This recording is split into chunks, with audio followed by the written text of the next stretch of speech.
동호와 연합한 조조. 한 손으로는 사방에서 오는 바람을 막을 수 없다. 중국 속담에 한 손으로는 사방에서 오는 바람을 막을 수 없다 는 말이 있다. 전쟁을 수행할 때도 마찬가지다.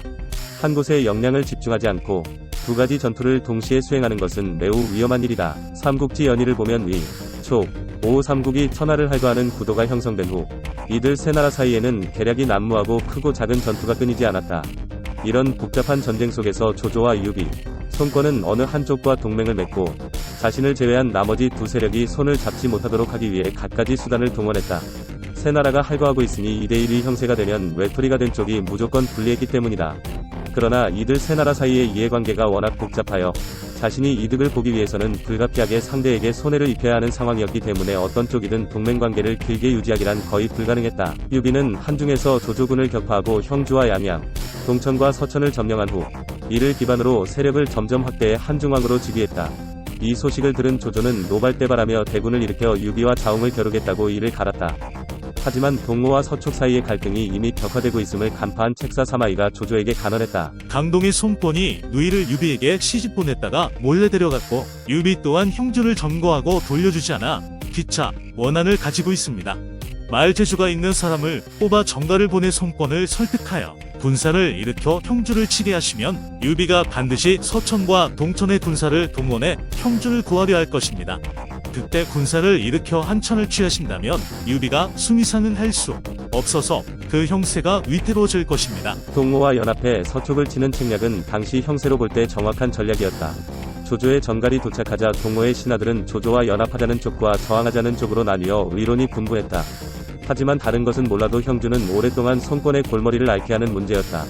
그 역시 조조가 자신을 끌어들여 유비를 도모하려는 계략인 줄은 알았지만 이 기회에 조조의 힘을 이용해 형주를 탈환할 수 있다는 점에 구미가 당겼다.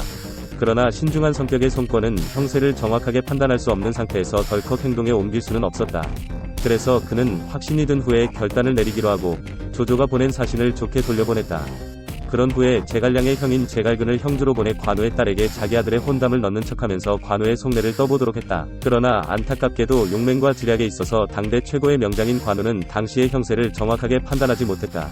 제갈근이 관우의 딸과 손권의 아들을 혼인시키자고 제안하며 양쪽 집안이 맺어져서 힘을 합쳐 조조를 치는 것이 어떠합니까?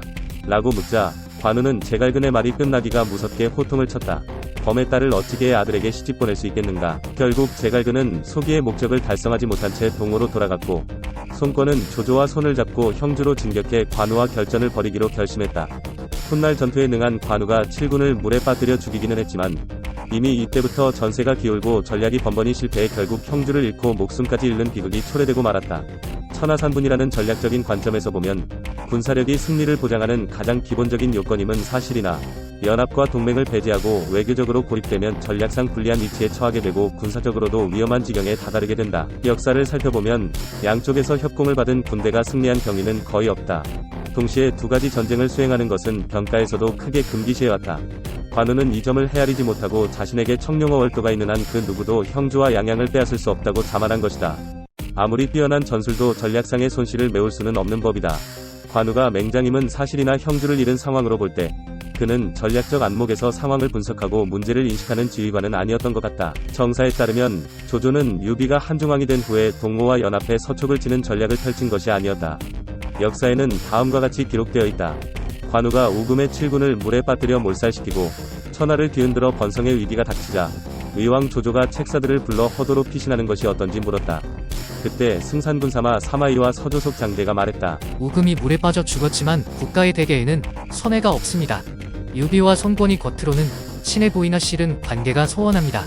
그러니 손권은 관우가 득세하는 것을 원치 않을 것입니다. 손권에게 사람을 보내 관우를 괴멸시키면 강남 땅에서 할거하는 것을 허락하겠다고 하십시오. 그러면 번성은 저절로 포위에서 풀려날 수 있을 것입니다. 유용하게 보셨다면 검색창에서 성필원으로 인물 검색 부탁드려요.